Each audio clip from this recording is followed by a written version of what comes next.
just a little educational video. I bought this 2009 Mercedes R350. I bought it and it was a non-runner.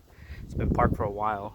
On the window they put no start and transmission. The issue was that when you got in the car, you got the light, the red light here that said drive to workshop, cannot go into park or something like that, like the transmission warning light.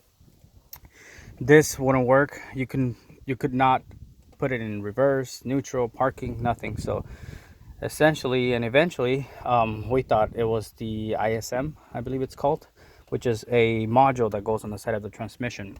Everybody that I talked to, all the technicians, they all said the same thing. So just so you save some money, because replacing that part and getting it reprogrammed, you are going to spend close to $1,000. So this is how I fix mine, and it only cost me $3. So if you jump started, or if somebody has jump started the car and they did it wrong, they will burn this 100 amp fuse that goes right there. This is where the post goes. There's a post right here that's what you use to jump it. Underneath it, it's a box. These little fuses, they actually, blow. This is the one that I had in there, and as you can see, it's all burnt and blown up. This is the replacement. It's good.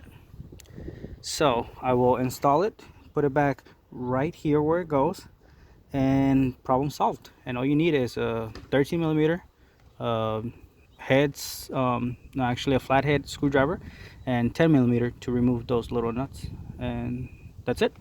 Problem solved.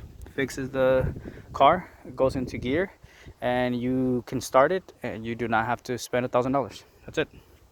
Hope this helps somebody else.